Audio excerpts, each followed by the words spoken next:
Bueno, muy buenas tardes. Em, Muchas gracias a los organizadores de estas jornadas y sobre todo por un tema tan importante que del punto de vista médico-social ha tenido un impacto fundamental y del punto de vista médico-científico pues es demasiado interesante. Para ello hemos invitado a la doctora Jimena Espinel, quien es investigadora de la Universidad Santander, para que nos aborde los aspectos moleculares del virus, ya que pues es experta en biología molecular.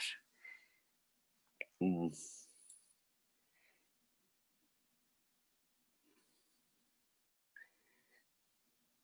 ¿Cómo puedo hacerle? Ajá, muchas gracias.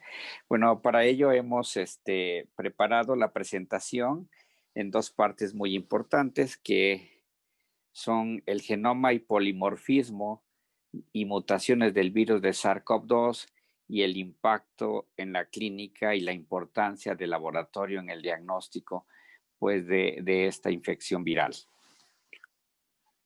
Los objetivos que estamos planteando en esta presentación son, uno, mostrar el genoma y el polimorfismo genético y las mutaciones del virus que se han observado a través de los 10 meses de conocer esta infección emergente, así como evaluar el impacto clínico y epidemiológico y exponer los métodos de diagnóstico existentes para el diagnóstico de esta infección. Y al final, pues vamos a resumir cuál es la importancia del laboratorio en el diagnóstico de esta infección emergente. Bien, para ello, bueno, vamos a iniciar con el genoma, el polimorfismo y las mutaciones del virus a cargo de la doctora Espinel.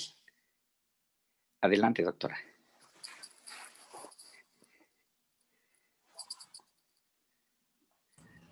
Buenas tardes, muchas gracias por la presentación. Bueno, entonces recordemos que cómo inició el proceso de esta pandemia. Inició en Wuhan, en la provincia de Hubei, en China.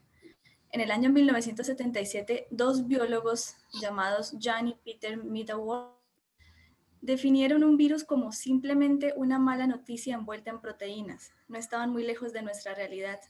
En enero de 2020 se secuenció el genoma del SARS-CoV-2 por medio de Next Generation Metagenomic RNA Sequencing de una muestra proveniente de un hombre de 41 años que para ese entonces trabajaba en el mercado de mariscos de Wuhan. Acá podemos ver en pantalla el GenBank, que es la base de datos de secuencias genéticas en donde permanece el genoma completo del SARS-CoV-2, y el artículo en el que pueden encontrar es este también que observan acá en pantalla. Podemos observar que coronavirus puede infectar diversos sistemas como el respiratorio, gastrointestinal, sistema hepático, nervioso, central, de especies como humanos, ganado, aves, murciélagos, ratones u otros animales salvajes. Coronavirus pertenece al orden nidovirales de la familia Coronaviridae. Existen 4 géneros actualmente: alfa coronavirus, beta coronavirus, y ellos infectan mamíferos. Los 2 géneros restantes, gamma coronavirus y delta coronavirus, infectan aves y también algunos mamíferos. Gracias a estudios de relaciones filogenéticas y estructuras genómicas, se logró establecer que el SARS-CoV-2 pertenece al género de los beta coronavirus. Acá podemos ver mejor lo que les acabo de comentar.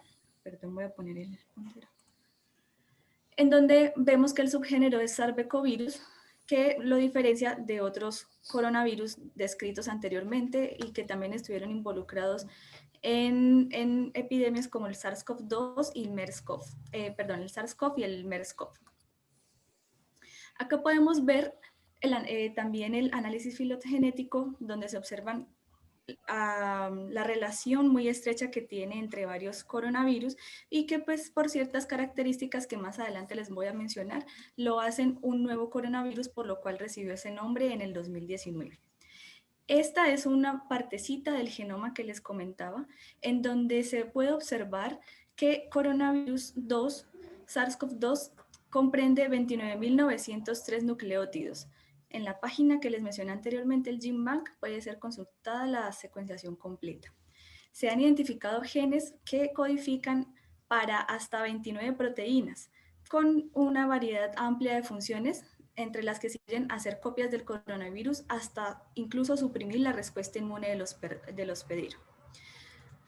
Vamos a hacer un mayor detalle en el genoma completo, en donde les mencionaba que consta de 29.903 nucleótidos' y es una cadena de ARN sencilla de polaridad positiva con un tamaño de 30 kb. Tenemos acá la región 5' y la región 3', en donde podemos observar que existen el gen ORF1AB, existe también la glicoproteína de superficie S, la proteína de envoltura E, codificada por el gen E, la glicoproteína de membrana M, también la nucleocápside, perdón. Existen también 6 proteínas accesorias que también están en estudio para evaluar las funciones de cada una. Nos vamos a enfocar en las principales, que son la poliproteína ORF1AB, la glicoproteína S, la E, la M y la N. Este es a mayor detalle del gráfico que fue caracterizado por Sequence Alignment, en donde se puede observar el ORF1A. ¿Por qué es importante? Porque desempeña un papel en la degradación proteolítica de la poliproteína PP1A y PP1AB, que va a formar las proteínas no estructurales como la endorribonucleasa, la helicasa y la RNA polimerasa dependiente de RNA. También existen proteínas estructurales que son la E, la M, la N y la proteína Spike o S. La proteína S es especialmente importante porque contiene un dominio de unión al receptor de la ACE2, que es un receptor que se encuentra en los pulmones humanos y es el receptor de la convertidora de angiotensina 2 y es la encargada de que el virus pueda ingresar a la célula y causar la infección al neumocito. Acá podemos ver otro tipo de gráfico en donde podemos evidenciar la proteína nucleocápside N, la proteína E de envoltura, el RNA, que como les mencionaba es una hebra sencilla, la glicoproteína S, que es superficial, y la glicoproteína de membrana. Este gráfico nos muestra el contenido de guanina y citosina de este virus. También nos representa el genoma, que muestra las regiones codificantes de las proteínas. Vemos acá también la diferencia entre MERS-CoV y SARS-CoV-2 y el SARS-CoV en cuanto a tamaño. Vemos también la disposición de las proteínas E, M y la proteína N. Vemos en el tamaño de cada una y por qué se descarta la teoría de que coronavirus fue un virus creado en un laboratorio o otras teorías conspirativas que también se mencionan. Acá tenemos la primera secuencia de RNA, cuya función es reclutar la maquinaria dentro de la célula infectada y con ello identificar bases nitrogenadas de ARN para posteriormente traducirlas en proteínas útiles para la infección por coronavirus. 1AB codifica para el gen de la replicación viral. Vemos acá el tamaño de ORF1A, de ORF1B y la disposición también de las proteínas S, M y E. La primera proteína viral es esta, que es la creada dentro de la célula infectada y es en realidad una cadena de 16 proteínas que están unidas. 2 de estas actúan como unas tijeras que escinden o cortan los enlaces que existen entre las diferentes proteínas. Ellos se liberan para proceder con la replicación viral.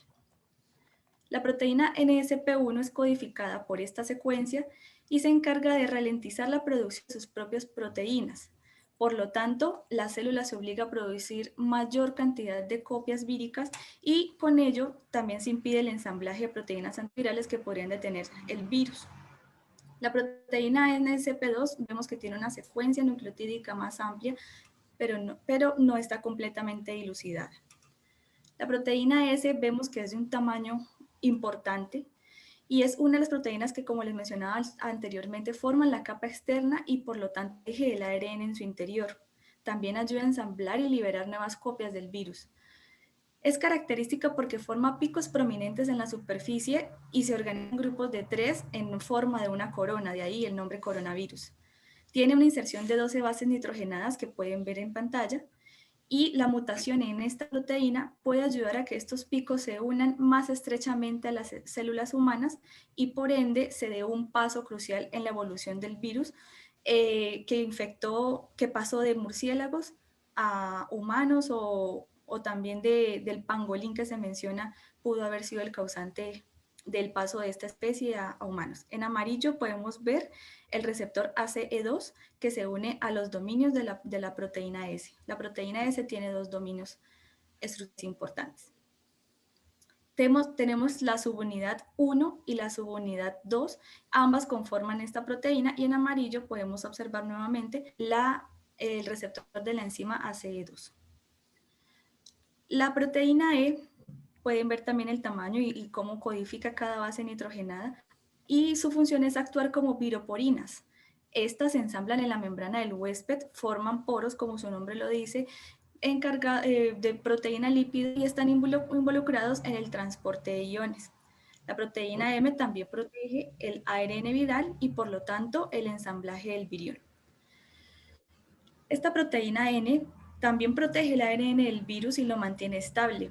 Muchas de ellas se unen como una espiral larga y con ello hacen un ARN súper enrollado y muy envuelto. Resulta que se ha hablado mucho de las variantes D614 y G614, que son mutaciones ocurridas en la proteína S, especialmente de SARS-CoV-2. Los resultados de las investigaciones han demostrado que la forma G es entre 3 y 9 veces más infecciosa que la D y produce mayor carga viral. También se da por un cambio de aminoácidos. No obstante, a pesar de ser más expansiva, se dice que es menos efectiva, porque esta mutación lo que hace es potenciar la infección, pero no causa diferencia entre el efecto adverso como muerte o severidad de la enfermedad.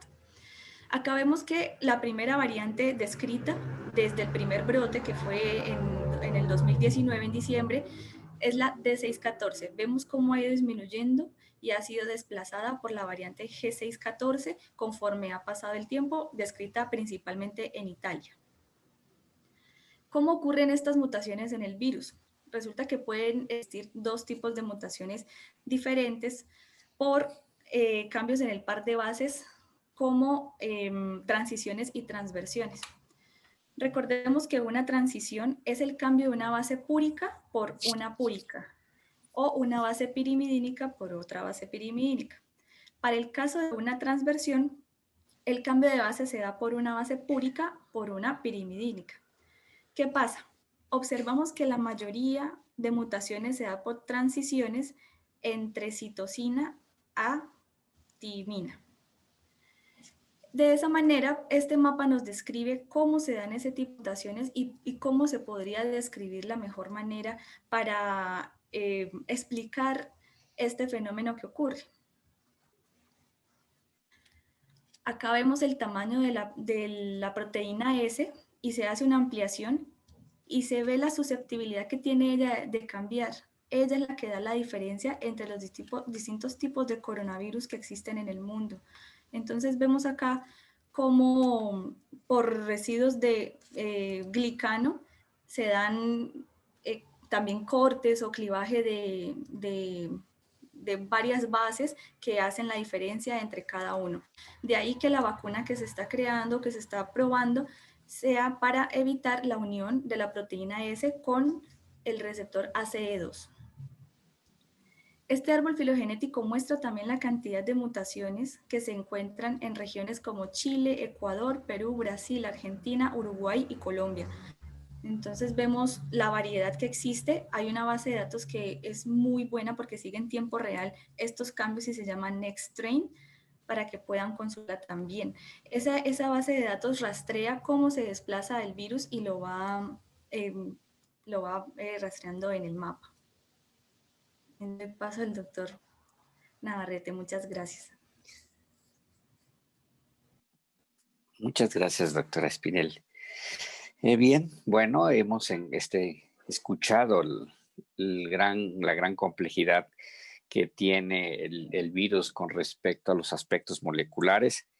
Y pues bueno, a pesar de que se conocen varios virus de la misma familia, pues es un virus realmente nuevo, lo cual ha sido un gran reto para los centros de investigación, para los clínicos e inclusive pues sobre todo para la sociedad. Bien, en esta parte le mostramos en la pantalla realmente un estudio cuasi experimental, y esto es porque en un crucero de Diamond Princess, pues se identificaron 10 casos el 3 de febrero del 2020 y de infección por el virus del SARS-CoV-2. Realmente este modelo nos ha permitido de alguna manera entender la epidemiología del virus, dado que son un grupo de personas de 3.700 pasajeros en un crucero, pues bueno, permite de alguna manera tener controladas ciertas variables epidemiológicas. Aquí uno de los aspectos fundamentales es que con el caso índice identificado el 31 de enero del 2020 en este crucero, se pudo estimar más o menos la tasa de reproducibilidad básica, que fue de 4. Y a partir de ahí, pues bueno, se implementaron acciones de intervención y nos permitió de alguna manera establecer cuál es el periodo de incubación, el tiempo en que se presentan las manifestaciones clínicas y sobre todo el seguimiento que se le realizó o que se ha realizado pues en este grupo de personas que iban en este crucero. No obstante, algunos de ellos se han considerado como modelos de experimentación y de seguimiento para el monitoreo de el comportamiento inmunológico con respecto a la seroconversión y también, pues bueno, para el diagnóstico. Entonces, bueno, los casos que se documentaron en este crucero, pues se sometieron a cuarentena y a aislamiento. Y más o menos se encontraron, bueno, no se encontraron, sino que para el 20 de febrero del mismo año se habían ya tenido 679 casos de los 3.700 pasajeros, que correspondía más o menos al 17% de las personas que iban pues en este crucero. No obstante, las medidas de sanitarias, epidemiológicas, de seguimiento y de aislamiento y de cuarentena, logró evitar más o menos 2.307 casos, y con ello se logró reducir el índice de reproducibilidad a 1.7. Bueno, el virus varía sustancialmente. El índice promedio de reproducibilidad, sobre todo en Wuhan, China, se estimaba más o menos en 2.5. Sin embargo, en otros países se ha movido a una tasa de reproducibilidad mucho más alta, incluyendo hasta el 14 o al 16 de índice de reproducibilidad. ¿Qué significa esto? Que una sola persona es capaz de infectar con promedio 3 personas, y bueno, con una variabilidad tan importante que se va hasta 14 o inclusive a 16. ¿De qué depende ello? ¿Y por qué se observa esta gran variabilidad del índice de reproducibilidad en los diferentes países? Pues obviamente del impacto de las estrategias epidemiológicas para reducir el impacto de esta infección o de la transmisibilidad. Bien, en esta gráfica podemos observar por lo menos hasta el 5 de noviembre del 2020 que se habían documentado prácticamente 48.788.219 casos, pero hasta el día de ayer ya sumaban 51.863.551 casos. Y en promedio, aunque la mortalidad del punto de vista aritmético podemos ver que es de 2.47% en promedio en todo el mundo, el número de muertes se estimado hasta el día de ayer era de 1.276.178 pues decesos. Realmente es un impacto importante y fundamental porque las muertes no solamente pues es un número del punto de vista aritmético, sino que existe un impacto del punto de vista cualitativo. La muerte de un padre que realmente se encarga de la manutención de toda una familia, o la muerte de una mamá, realmente, el impacto emocional o cualitativo es mucho más diferente que solamente un número aritmético, ¿no? No obstante, el impacto numérico también es muy importante. En México, aquí podemos comparar varios continentes. Y bueno, podemos observar que el continente más afectado, pues, es Sudamérica. Y si lo comparamos luego con México, realmente la incidencia es de 38.5%. Y si hablamos hasta el día 5 de noviembre, donde la tasa de mortalidad fue de 9.88%, sin embargo, en septiembre fue la tasa más alta, era de 12.13%. Es decir, que del punto de vista numérico, hasta el día de ayer en México, se habían ya documentado 95.225 defunciones por esta causa. Es decir, que el impacto epidemiológico de esta infección por el virus es muy, muy importante. Bien. En la siguiente gráfica podemos nosotros observar el impacto individual, es decir, de una persona que se infecta a través de este virus. No obstante, como todos los virus respiratorios que ingresan a través de la vía respiratoria, como es el caso del virus a través de sus proteínas de la espiga y la unión de los receptores de enzima de convertidor angiotensina, es una infección sistémica. ¿Eso qué significa? Que el virus pues se reproduce de manera sistémica y el impacto es a múltiples órganos. El impacto es a nivel cerebral, a nivel cardiovascular, a nivel pancreático, a nivel renal, a nivel hepático. Todo esto a través de las viroquinas que se forman a través de la unión antígeno-anticuerpo, y que a través de las células del sistema inmune del huésped, en este caso de la persona infectada, pues se desencadenan. Se desencadena un síndrome que se llama síndrome de tormenta de citocinas.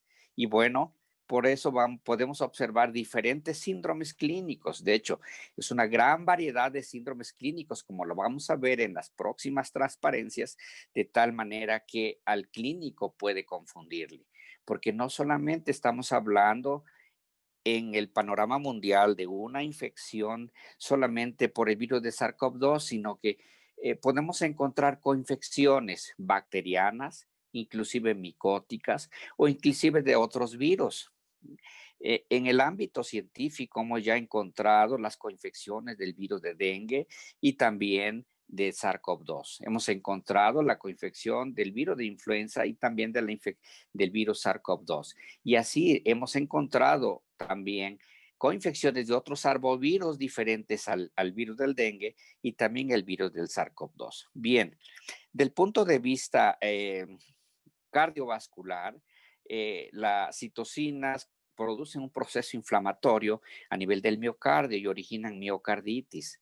Esto, pues bueno, se expresa con arritmias y con disfunción cardiovascular. El otro órgano más importante es a nivel pulmonar, sobre todo a través del neumocito tipo 1 y el proceso inflamatorio en la membrana alveolo capilar, que produce un edema importante y lo que tiene un impacto fundamental en la saturación de oxígeno y con ello la hipoxemia. La hipoxemia pues tiene un impacto muy importante del punto de vista metabólico en todos los demás órganos, y que generalmente evoluciona una disfunción orgánica múltiple y que puede considerarse como uno de los factores más importantes de la mortalidad. En los otros órganos, como el hígado, nos produce un incremento de las enzimas hepáticas y un daño agudo a este órgano, expresándose bioquímicamente pues en el nivel enzimático. A nivel pancreático, pues hay alguna alteración en la función metabólica, sobre todo dependiendo de la insulina, y los pacientes pueden desarrollar un cuadro de diabetes mellitus secundaria. A nivel renal se produce una glomerulonefritis que altera la disfunción de la unidad funcional del órgano y produciendo insuficiencia renal aguda. Pero en los casos más severos, sí, las citocinas echan a andar todo un mecanismo inmunoenzimático a nivel de la microvasculatura, responsable de la formación de microtrombos y que es la expresión bioquímica más importante y severa de los casos graves de la infección por el virus del SARS-CoV-2. En resumen, en esta transparencia debemos entender que la infección por el virus del SARS-CoV-2 no es pulmonar, sino es sistémica. Y a tal grado que cada vez cada vez que le vemos la literatura encontramos no solamente pues los casos de la infección, en una infección aguda, en la presentación aguda, sino que estamos ya observando el síndrome postinfeccioso hasta 2 meses después de que la persona tuvo una infección aguda, expresada en el sistema nervioso central del punto de vista cognitivo y a nivel cardiovascular y a nivel renal. Por ello, todos los pacientes o personas que tuvieron una infección y que están en una fase convaleciente deben ser evaluados e investigar el síndrome postinfeccioso. Bien, en las siguientes transparencias prácticamente nos vamos a enfocar a diferentes modelos del punto de vista metodológico. La mayoría de los estudios están sustentados en modelos primarios, como ensayos clínicos, como estudios de casos y controles, como estudios transversales, retrospectivos o prospectivos. Pero existe un modelo más importante que son los metaanálisis, que es la reunión de la información de diferentes tipos de estudios, de tal manera que esto nos permite evaluar una gran cantidad de pacientes mayor. Por ello, les presentamos aquí un metaanálisis, es decir, que es un estudio de varios estudios. Como nosotros podemos observar, la elección de estos estudios fueron mayor a los que estamos observando. Aquí tenemos 2, 4, 6, 8, 9 estudios que cumplieron con los criterios de elección para este metaanálisis y que fue directamente enfocado a las manifestaciones clínicas de las personas que presentan pues infección por el virus del SARS-CoV-2. Estas son las más frecuentes, como son la presencia de fiebre, es la más importante. Si podemos nosotros observar que en la presencia de fiebre, en los 9 estudios presentados, más del 85% las personas tuvieron fiebre. Ese es el dato clínico fundamental en el caso de la infección del virus SARS-CoV-2. Y de ahí aparecen, bueno, de manera relativa y del punto de vista porcentual, la presencia de tos, expectoración, disnea, hemoptisis, congestionamiento nasal, podemos tener fatiga, disnea, también diarrea y presencia de náuseas, vómito, inclusive otras manifestaciones. En otras manifestaciones entra una gran variabilidad y diversidad de lesiones dermatológicas en los cuales ponen a prueba pues varios especialistas, y entre ellos incluyendo a los dermatólogos. Otros estudios que no son directamente un metaanálisis, sino que tratan de evaluar los valores predictivos de estas manifestaciones clínicas para poder determinar si se trata de una infección por el virus del SARS-CoV-2 o no, pero los valores, la sensibilidad, la especificidad, los valores predictivos positivos y negativos de solo las manifestaciones clínicas es variablemente diverso. Es decir, hablamos desde un 20% hasta pues un 60%, de tal manera que solo las manifestaciones clínicas pues no determinan valores predictivos para establecer que se trata de una infección por el virus del SARS-CoV-2. ¿Por qué? Pues porque se pueden presentar en cualquier otro tipo de infecciones, tanto virales como bacterianas, inclusive micóticas. Bien, la otra parte importante y fundamental es el diagnóstico. El diagnóstico. Y para ello, pues bueno, debemos saber que la sensibilidad y la especificidad de los estudios está determinado por la prevalencia de la infección. Entonces, entre más baja es la prevalencia, la sensibilidad pues es más baja. Y si la prevalencia es mucho más alta, la especificidad también es mucho más alta. La sensibilidad y la especificidad es muy importante entenderla. ¿Por qué? Porque de ello va a depender la elección de la prueba que vamos nosotros a utilizar, en la cual están implícitos varios factores que nos vamos a referir más adelante. Pero los valores predictivos y el valor positivo y negativo son fundamentales para interpretar el resultado. Y es aquí donde es fundamental para los clínicos y donde es importante para que los químicos puedan desarrollar del punto de vista cualitativo un buen proceso del estudio que ayude a los clínicos a no errar en el diagnóstico. Bien, en la siguiente transparencia podemos nosotros observar los valores del punto de vista del laboratorio que pueden de alguna manera ayudar a poder considerar la presencia de la infección del virus del SARS-CoV-2 antes de que tengamos un estudio que nos establezca el diagnóstico de certeza. Y también podemos observar una variabilidad muy importante. En este metaanálisis también, donde 6, 7 artículos completaron con los criterios de inclusión, podemos observar que la, los leucocitos generalmente no ayudan en mucho. ¿Qué significa? Que solamente hay leucopenia en el 33% de los casos y que se mueve hasta el 9% de los casos de acuerdo a los diferentes estudios. Es decir, que no es un valor de gran utilidad para decir que la presencia de leucopenia se trata de una infección por el virus del SARS-CoV-2, porque no nos pueden condicionar otros síndromes clínicos e infecciosos. Lo que sí se ha observado de manera homogénea en los diferentes estudios es la linfopenia. Parece ser que la mayoría de los casos que tienen infección por el virus del SARS-CoV-2 generalmente producen linfopenia.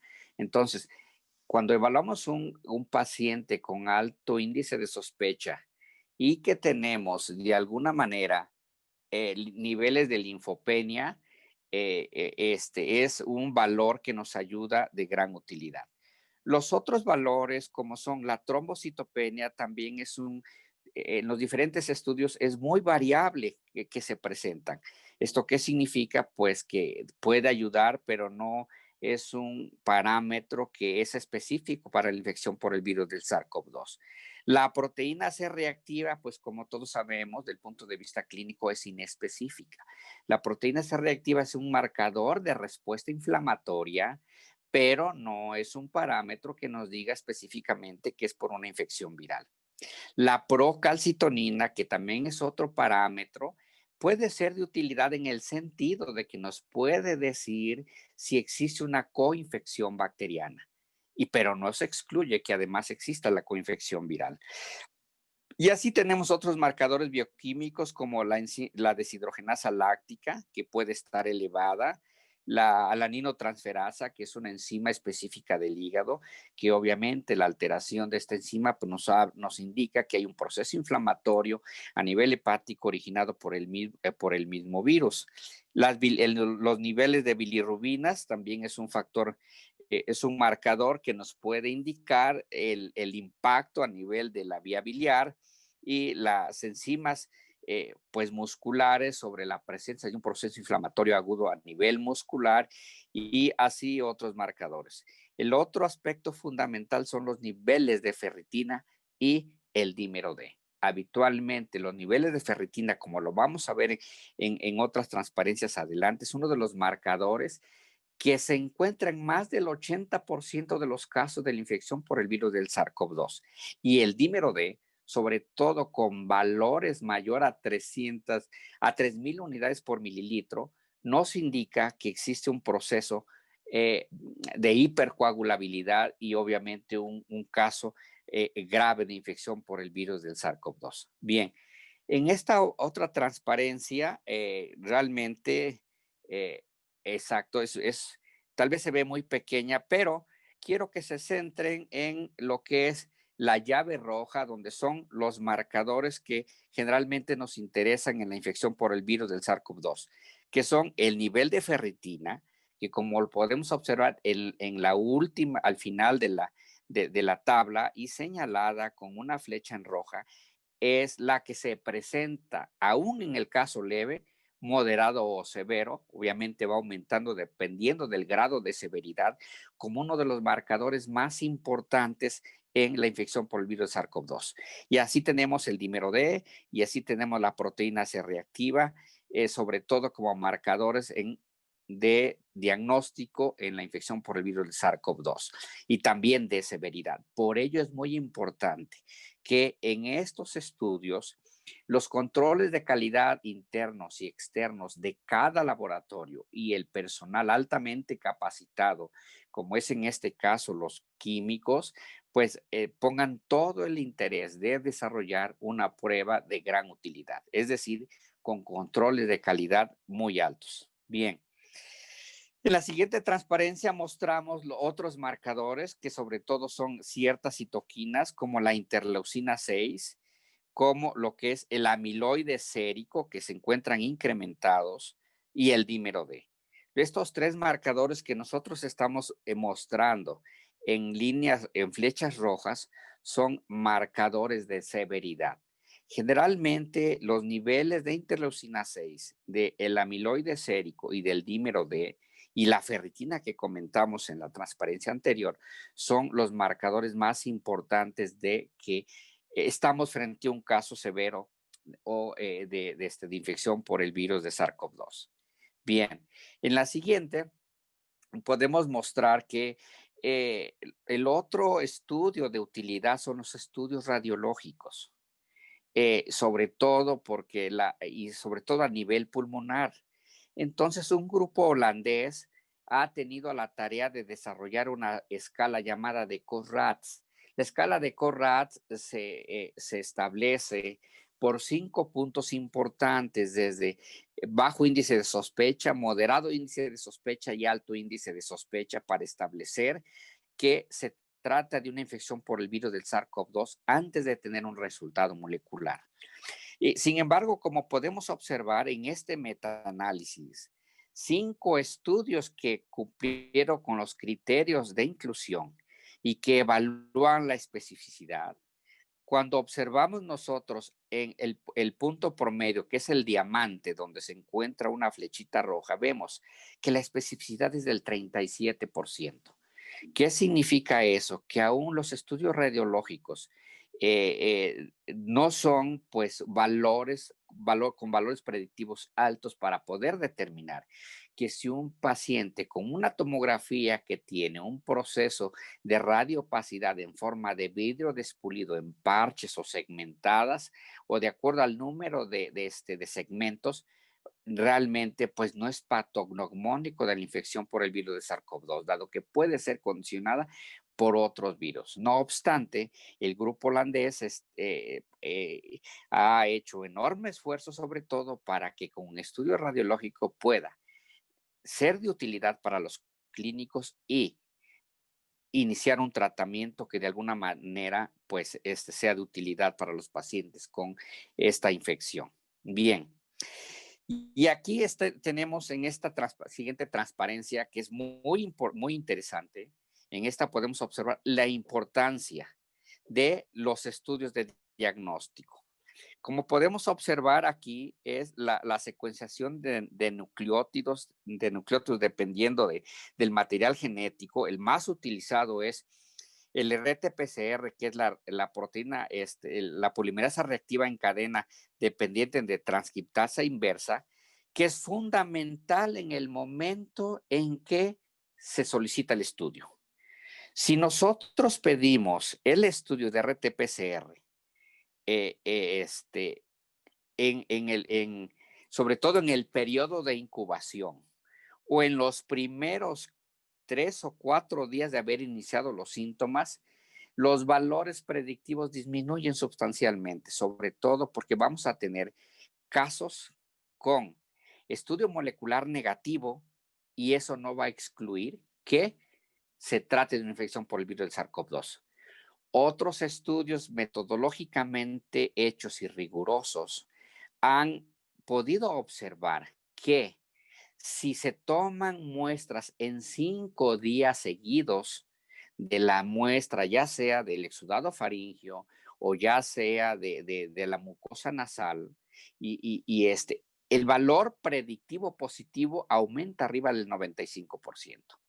Pero el estudio, en el momento en que se deben tomar después del cuarto o quinto día de haber iniciado los síntomas y hasta el 14º día, es el tiempo de mayor utilidad para que tengamos un estudio de alguna manera positivo y que el valor predictivo negativo aumente. ¿Esto qué significa? Que si nosotros tomamos en un paciente con manifestaciones clínicas después del quinto día de haber iniciado los síntomas, si es negativo, el valor predictivo negativo es mayor al 95% y con 95% de confianza podemos decir que si ese estudio es negativo, no tiene infección por el virus de SARS-CoV-2 y podemos de alguna manera considerar otro tipo de infecciones de tipo viral o ya sea bacteriana o del punto de vista micótico. Asimismo, después de que pasan las manifestaciones clínicas, el valor o la utilidad del estudio molecular disminuye. Es decir, después del 14º día, 15, 16 o 18 días de haber iniciado las manifestaciones clínicas, disminuye el valor o la utilidad de un estudio molecular. No obstante, hay estudios recientes publicados en la literatura mundial donde un grupo de pacientes puede permanecer con un estudio molecular positivo a los 20 días, a los 30 días, inclusive algunos hasta 60 días después. Sin embargo, la gran importancia de esta gráfica es que el estudio molecular es de suma importancia cuando se toma después del quinto día de haber iniciado las manifestaciones clínicas, cuyos valores predictivos son de mayor utilidad. La siguiente gráfica es muy interesante porque nos permite comparar los diferentes métodos que se utilizan para el diagnóstico. Y sobre todo, si vemos en la gráfica de las X, donde marcamos por números, son el número de días que van transcurriendo desde que una persona se infectó. Y en las gráficas de colores podemos observar en qué momento muestran utilidad los diferentes estudios y sobre todo, en qué momento también disminuye su utilidad. En la parte superior podemos nosotros observar el periodo de incubación. En la parte central podemos observar el momento en que está la infección aguda y en la parte más hacia el extremo derecho podemos observar cómo las personas están en convalecencia.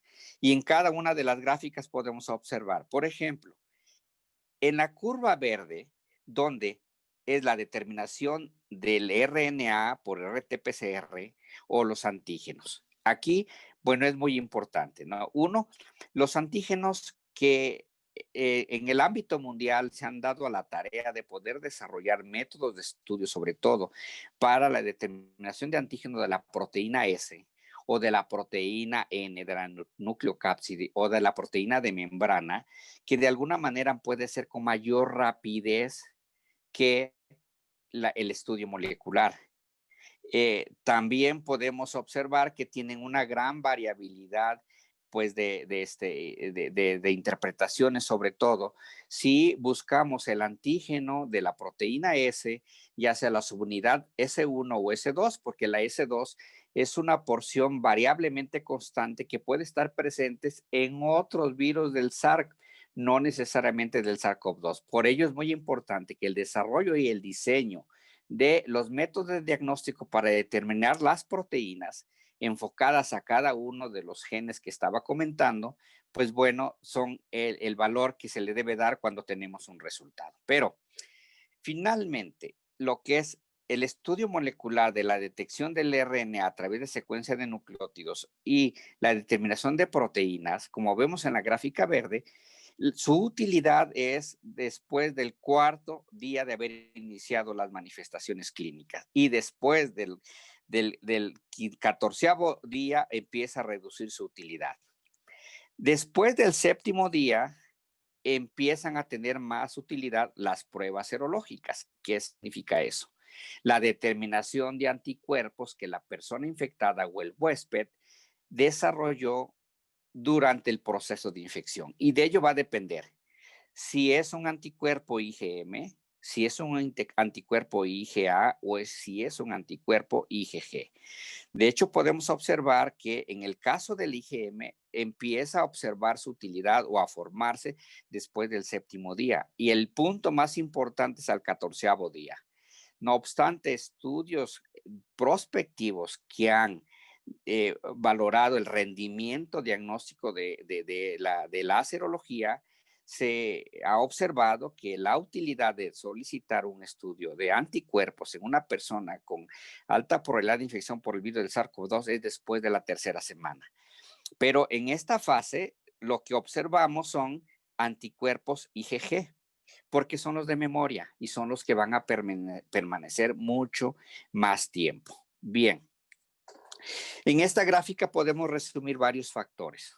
Si un estudio molecular, ya sea por RT-PCR, que es el que comúnmente se usa para establecer el diagnóstico de certeza, o las pruebas de antígeno, que es la determinación de ciertas proteínas que le llaman diagnóstico en ese momento, que es una prueba rápida, pues tiene una gran variabilidad. Va a depender si es tomada de la mucosa nasal, si es tomada de la faringe, si es tomada de orina o si es tomada de un lavado bronquial. El tipo de muestra varía sustancialmente los valores predictivos y también en el momento en que se toman. Las pruebas serológicas que detectan anticuerpos va a depender si es un IgG, si es un IgM o si es un IgA. ¿Sí? Y también en el tiempo en que se toma la muestra de haber iniciado los síntomas. Asimismo, cada una de estas pruebas depende sustancialmente o es importante los controles de calidad interno y controles de calidad externo para establecer que dicho estudio se desarrolló de manera correcta y adecuada. Bien, en la siguiente gráfica podemos determinar o ver, creo que en esta parte, sobre todo los métodos moleculares de RT-PCR, se expresan los controles de calidad externo. ¿Qué significa eso? Que los primers que se utilizan en diferentes centros en el mundo. Los primeros pues fueron desarrollados en los centros de enfermedades infecciosas de China, como podemos observarlos ahí. El otro centro importante es el Instituto Pasteur, el centro de los CDC de Atlanta de Estados Unidos, el centro de Alemania y de Hong Kong y de Tailandia. Cada uno de ellos, pues bueno, utiliza diferentes marcadores moleculares o los primers. Por ejemplo, en China utilizan lo que es la secuenciación del gen N y el gen E y el de lectura abierta, que es el ORF. Y en el Instituto Pasteur vemos que determinan la secuenciación del gen de lo que es los de lectura abierta. En Estados Unidos, que creo que es el que se desarrolla o se utiliza aquí en México, y bueno, no sabemos en Colombia, tal vez la doctora ahí nos puede ayudar, pero aquí en México, la mayoría de los centros que hacen el estudio para molecular para establecer el diagnóstico de infección por el virus de SARS-CoV-2, se utilizan los 3 genes de la nucleocápside, el 1, el 2 y el 3. Y también se utiliza lo que es el gen E y el gen S. Es decir, que en México los estudios moleculares van enfocados a la secuenciación del gen N, del gen E y del gen S, por lo menos en México, que es una combinación de Estados Unidos y de otros centros de enfermedades infecciosas que estaba mencionando. Esto es muy importante porque son primers ya estandarizados que de alguna manera son de utilidad para el control de calidad y que cada laboratorio que lo realiza pues puede establecer sus controles de calidad. Bien, aquí en la siguiente gráfica podemos nosotros evaluar lo que es la importancia de la serología. generalmente debemos recordar que la determinación de anticuerpos, ya sea IgM, que son de infección aguda, o IgG de memoria, estamos evaluando el impacto inmunológico que ha originado una infección, en este caso viral. Pero como podemos observar, la sensibilidad pues es relativamente baja. Es decir, estamos hablando de una sensibilidad y especificidad del 79 y 74% de los pacientes. Y esto es porque gran sinnúmeros de artículos publicados han podido determinar que cierto grupo de pacientes no desarrollan anticuerpos, y por ello la gran importancia que se tiene de poder realizar pues o desarrollar una vacuna que garantice una cero protección. Como estamos observando, que la serología realmente es de gran utilidad para la seroconversión cuando se aplica una vacuna, pero en este caso de la infección por el virus de SARS-CoV-2, pues nos indica que la persona estuvo o está expuesta al virus. Bien, entonces realmente es de utilidad en el seguimiento de las personas que ya se hizo el diagnóstico de infección por el virus de SARS-CoV-2 con un estudio molecular, y que a través del tiempo se le da el seguimiento de la determinación de anticuerpos para el virus. No obstante, aquellas personas que no se logró establecer el diagnóstico de certeza con un estudio molecular y pasó a un estado de convalecencia, cuyo RT-PCR salió negativo, y determinamos niveles de anticuerpos contra el virus específico y es positivo, pues bueno, de esta manera ayuda a establecer como criterio de que la persona sí tuvo infección por el virus de SARS-CoV-2. Bien, en la siguiente gráfica también podemos mostrar un estudio de metaanálisis que lo que busca es la utilidad de las pruebas rápidas, que existe un enorme debate en las diferentes partes del mundo porque lo que nos interesa es establecer un diagnóstico de certeza. Bueno, como podemos observar, un gran sinnúmero de trabajos científicos enfocados solamente a las pruebas rápidas, pero al finalizar de la evaluación metodológica con este modelo, que en la parte inferior podemos nosotros observar el diamante, vemos la gran variabilidad de la utilidad de esta prueba. ¿Qué significa esto? Pues bueno, que la utilidad de las pruebas rápidas es invariablemente incierto. De tal manera, bueno, que sigue siendo de utilidad las pruebas moleculares para establecer el diagnóstico de la infección por virus de SARS-CoV-2, y que una prueba rápida, bien, si sale positiva, pues bueno, esto es fundamental para poder poner más atención en las pruebas moleculares si en todo caso haya salido negativo.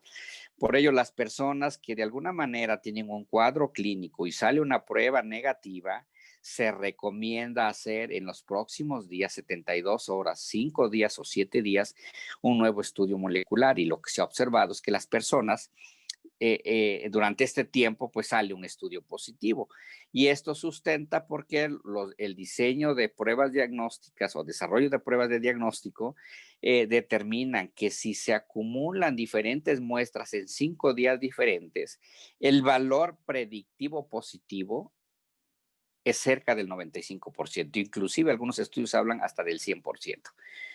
Bien, y en esta parte, en la siguiente gráfica, también es un estudio de metaanálisis donde determinan las pruebas serológicas. Pero aquí nos vamos a centrar en los valores predictivos, donde la gran importancia radica en el momento en que se realizó las pruebas serológicas.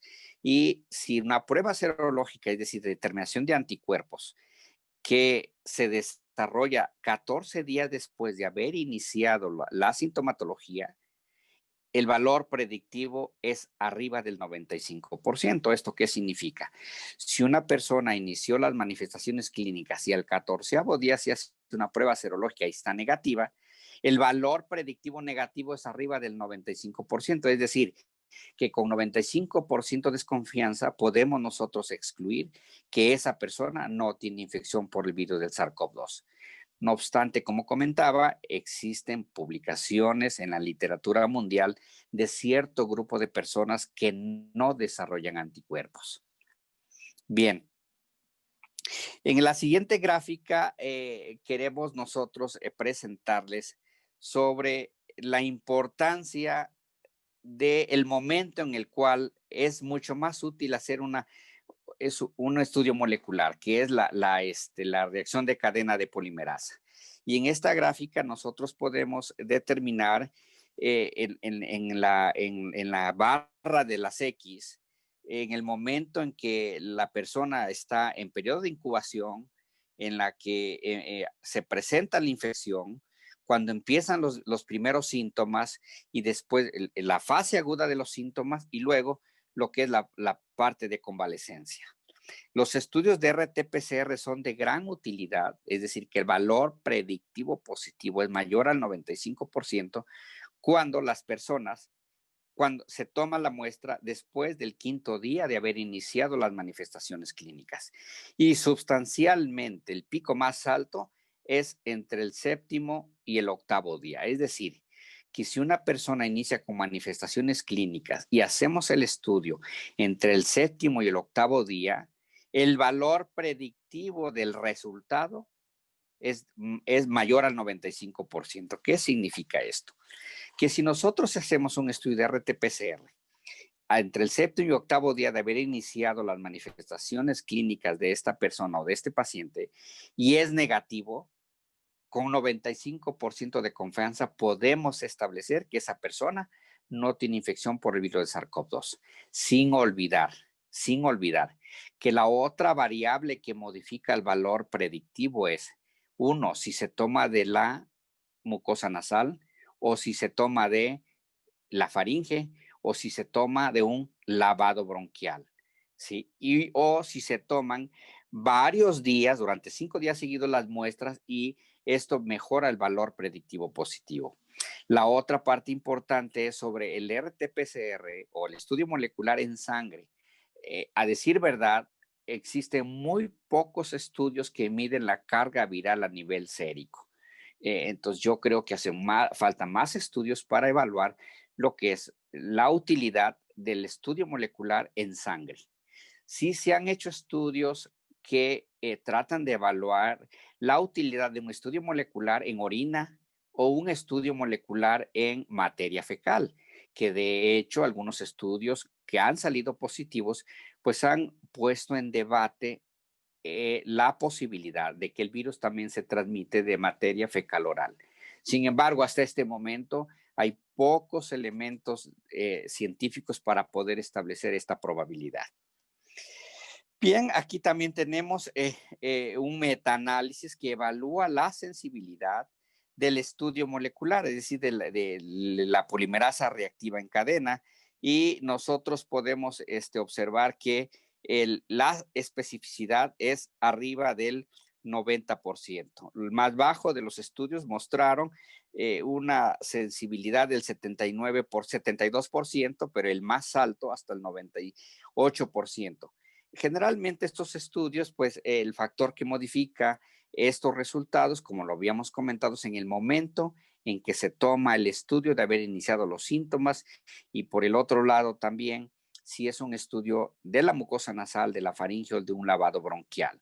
Generalmente, aquí en esta gráfica, del punto de vista crítico, metodológicamente hablando, vemos que existe una heterogeneidad del 88%. ¿Esto qué significa? Que hubo de alguna manera algunos problemas metodológicos en los diferentes estudios, pero con esta prueba de heterogeneidad, la recomendación es que este estudio pudiera verse estratificado en grupos que de alguna manera fueran más homogéneos, ya que en resumen, el diamante de poder establecer la sensibilidad, la utilidad del estudio molecular con respecto a la sensibilidad, pues realmente es invariablemente útil. Lo que sí es cierto es que los factores que hemos comentado de la variabilidad que determinan los valores predictivos, pues deben considerarse en cada caso. Bien, Y aquí tenemos también un estudio, bueno, más bien una gráfica donde mostramos diferentes estudios moleculares, donde los valores predictivos pues son de gran utilidad. El bioensayo de determinación de antígeno en este estudio mostró un valor predictivo positivo del 100%, con un intervalo de confianza que va del 96% al 100%. ¿Esto qué significa? Bueno, que con este tipo de estudio, la determinación de antígeno, obviamente, como habíamos comentado, si se desarrolla después del quinto día y más, si somos precisos, entre el séptimo y el octavo día de haber iniciado las manifestaciones clínicas, con 96% de confianza como mínimo podemos decir que si ese estudio es positivo, pues tiene la infección por el virus de SARS-CoV-2. Y el valor predictivo negativo también es del 99%. ¿Esto qué significa? Que si sale negativo, el paciente o la persona no tiene infección por el virus. Otro estudio molecular que se ha desarrollado es la identificación diagnóstica en ese momento, es decir, en ese momento que se ve al paciente o la persona, en ese momento se hace el estudio y está entre 20 y 30 minutos, a diferencia del estudio molecular que está, pues, dependiendo del centro, 2 horas o 72 horas, o en algunos centros hasta, no sé, 7 u 8 días. Y en forma comparativa, la importancia de mostrar esto es el GeneXpert, que es otro estudio molecular que se ha utilizado en el diagnóstico de infección por virus de SARS-CoV-2, y lo que podemos observar que el valor predictivo positivo es muy bajo. ¿Qué significa eso? Que si solicitamos un estudio de GeneXpert para SARS-CoV-2 y el estudio sale positivo, solo 77 de cada 100 personas o pacientes pues va a salir positivo. Lo que sí, su gran utilidad es el valor predictivo negativo. Si el estudio sale negativo, la persona no tiene infección por el virus del SARS-CoV-2. Por ello es muy importante que los estudios moleculares, uno, que los desarrolle una persona entrenada y que cuide sustancialmente los controles de calidad interno y los controles de calidad externo. Bien, y otra parte fundamental y que es de gran utilidad también los estudios de laboratorio son las reinfecciones. Ya tenemos un cierto número de publicaciones en el mundo sobre las reinfecciones. Esto son personas que han tenido la infección, que de alguna manera han curado y que han pasado la fase de convalecencia, y que después de 30 días las personas tienen nuevamente manifestaciones clínicas y se les hace un estudio molecular y sale positivo. Aquí, en esta parte muy importante, es lo que se ha identificado, que parece ser que es una clona diferente, porque las personas tienen una expresión clínica más grave y más severa, inclusive con un alto riesgo de morir. Y los estudios moleculares, desde el punto de vista filogenético, han determinado que es una cepa diferente, que no es la misma secuencia genética del virus que originó la infección en el episodio anterior. Entonces, realmente estamos enfrentándonos a una fase también diferente de personas que ya fueron infectados y que tienen una reinfección 30 días después del primer cuadro o mucho más. Aquí en este caso hay personas que se presentaron hasta 142 días después, ya que tenían varios estudios negativos, ¿no? Y aquí la importancia del laboratorio, sobre todo de biología molecular, para poder establecer con certeza una reinfección. Bien, en la siguiente gráfica podemos nosotros observar uno de los modificadores sustanciales, como son si es una presentación leve, si es una presentación moderada, si es una presentación severa del punto de vista clínico o una presentación crítica. Y en las barras inferiores podemos observar la de color azul, donde podemos ver la utilidad de cada estudio de diagnóstico. Por ejemplo, el estudio molecular es de gran utilidad desde los casos moderados o asintomáticos inclusive hasta los casos más severos. Y los marcadores de citocina sustancialmente son de gran utilidad desde los casos moderados, severos y graves. ¿Por qué? Porque son las personas que tienen el síndrome de tormenta de citocinas. Y lo que es los otros estudios de anticuerpos y de serología generalmente son de utilidad desde que las personas tienen una presentación moderada, obviamente severa y crítica, pero aquí el factor más importante es en el momento en que se realizan los estudios de haber iniciado la sintomatología, y en promedio podemos observar que la utilidad de las pruebas serológicas o la de detección anticuerpos específicos para el virus de SARS-CoV-2 es después del 14º día de haber iniciado los síntomas. Y bien, en la siguiente gráfica podemos resumir la importancia de los métodos de diagnóstico. Las pruebas moleculares son las que hasta este momento se establecen como el estándar de oro para establecer un diagnóstico de certeza. Lo mismo que los cultivos virales.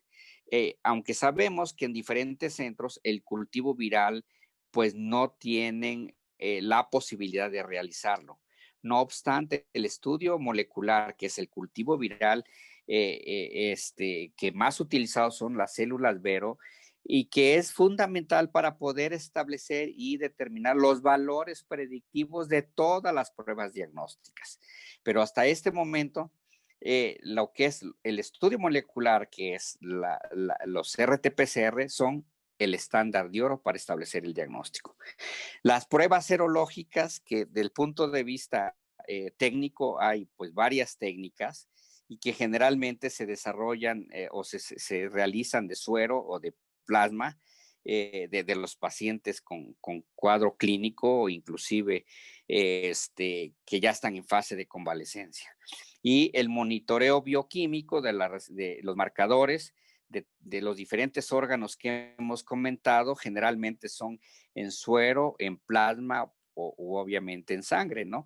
Entonces, podemos resumir que los estudios moleculares, las pruebas serológicas y los marcadores bioquímicos son los métodos de diagnóstico fundamentales en los casos de la presentación de infección por el virus del SARS-CoV-2. Asimismo, nos ayudan a determinar el impacto en los diferentes órganos, ya sea a nivel hepático, a nivel renal, a nivel pulmonar, a nivel pancreático y a nivel de la microcirculación. Esto es expresado, pues, obviamente, en la microtrombosis generalizada, cuyo marcador es el dímero D. Y algunos modelos metodológicos que han evaluado los valores predictivos del dímero D se han centrado en un punto de corte de mayor a 3,000 unidades por cada mililitro. Es decir, que un nivel de dímero D mayor a 3,000 tiene un valor predictivo muy alto para considerar que es un paciente muy grave y que está desarrollando microtrombos en forma sistémica. Y bien, en forma resumida, en la siguiente gráfica, queremos llamar la atención de varios aspectos fundamentales. Uno, la cultura sanitaria del punto de vista social, pues ha sido muy relativo y muy heterogéneo, y que de alguna manera podemos atribuir el impacto de la incidencia y de la mortalidad en los diferentes continentes. Las estrategias epidemiológicas dependen de los ministerios de salud.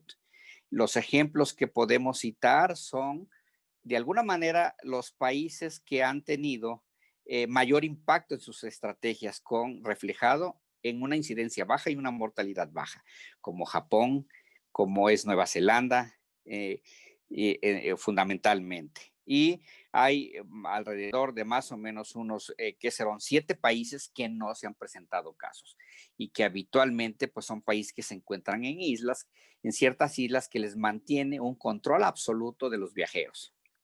El método de diagnóstico es fundamental y muy importante, lo cual se requiere de personal entrenado, responsable y obviamente comprometido a desarrollar y hacer las cosas con calidad.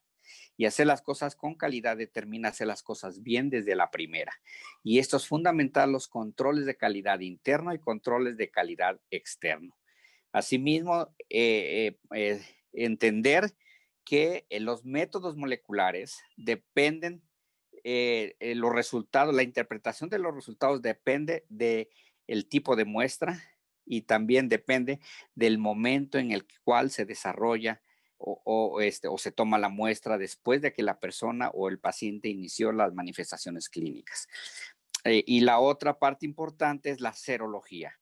La utilidad de la serología se incrementa después del 14º día de haber iniciado las manifestaciones clínicas y de ello va a depender si es un IgG o un IgM. Generalmente después en la fase de convalecencia ya los IgM han disminuido sus niveles y lo que ha incrementado son los IgG. Los IgA, que también son importantes en el proceso agudo, duran un poquito más que el IgM, pero no más tiempo que los IgG. De tal manera que si es una persona que salió con un estudio molecular negativo, pero que tuvo manifestaciones clínicas, una tomografía con un RADS-T6 que está relacionado a un diagnóstico de certeza de SARS-CoV-2 y que se hace un estudio molecular entre el 20º o el 30º día y se le determina un IgG y sale positivo, pues del paciente o la persona tuvo infección por el virus de SARS-CoV-2.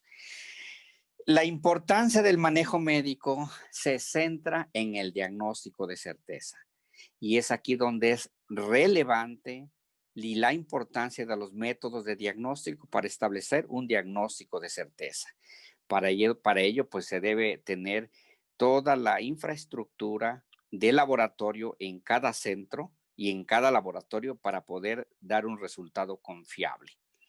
El manejo médico hasta este momento está en gran debate sobre los antivirales, sobre algunos medicamentos que inhiben la replicación del virus y sobre todo los medicamentos que de alguna manera reducen la liberación de las citocinas que con ello reduce el impacto a nivel celular. Y asimismo algunos medicamentos que reducen lo que es la forma de microtrombos, que es la expresión más severa y grave de los casos que tienen una alta mortalidad.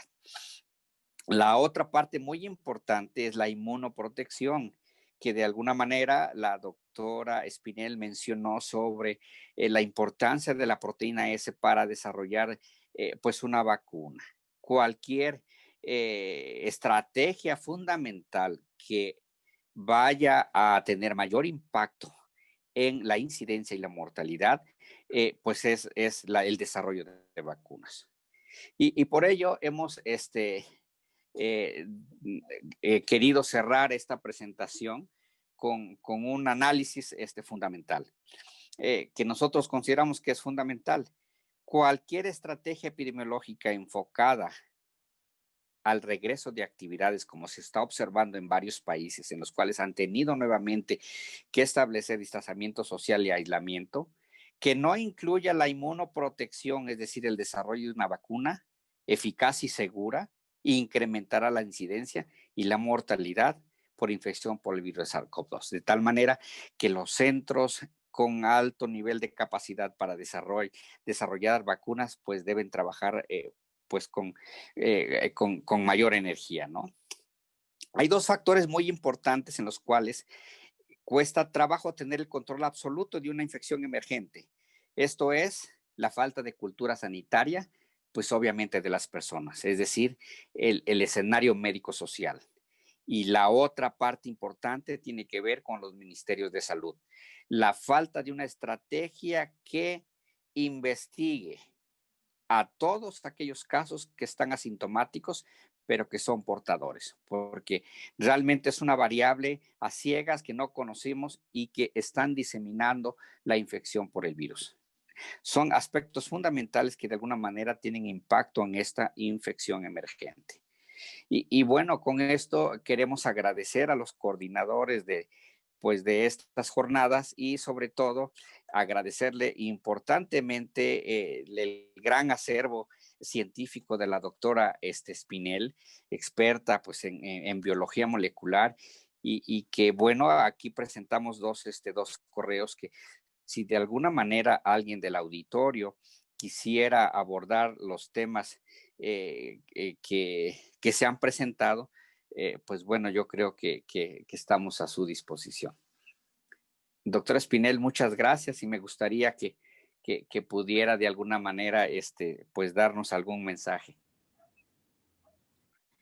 Muchas gracias por la invitación. Bueno, nosotros estamos pasando también por una situación bastante crítica en nuestro país, en donde se ha evaluado retomar las actividades, pero no contamos con, como muchos países, con la vacuna aún. Se están llevando a cabo varios estudios para ver la efectividad de esta vacuna, estudios clínicos. Importante también recalcar el uso de las medidas de bioseguridad, que pues, las personas acá realmente han pasado por alto que estamos aún en pandemia, que hasta, como lo menciona el doctor Navarrete, hasta que no contemos con una vacuna, no vamos a poder retomar nuestra vida anterior, una vida en la que pues, vivíamos como con mayor tranquilidad. Entonces es importante el llamado a la precaución, a mantener también nuestro aislamiento selectivo o preventivo, como lo llamamos en nuestro país, no confiarnos, cuidarnos a nosotros, cuidar a los demás también. Vi un video muy bonito en el que muestran también que las medidas de bioseguridad por sí solas no contienen la infección, porque también es necesario implementar otras actividades como lo que hemos venido desarrollando del el aislamiento preventivo, también ventilación del lugar en el que nos encontremos, porque hemos visto que también por el solo hecho de respirar se liberan partículas virales y que conforme pasa el tiempo se van acumulando y quedan en suspensión como microgotículas. Estas son las potencialmente infectantes. Igual en el caso de otras infecciones respiratorias como tuberculosis se ve esto. Importante airear, el aseo, la limpieza, mantener los protocolos de limpieza y desinfección de cuando llegamos de la calle, cambios de ropa, bañarnos, desinfectar nuestros zapatos y todos nuestros implementos, lavar la ropa de una vez, evitar el contacto también las personas de nuestro hogar antes de hacer estos protocolos. Si tenemos síntomas, consultar de inmediato con nuestro seguro médico, con el médico o los sistemas de salud.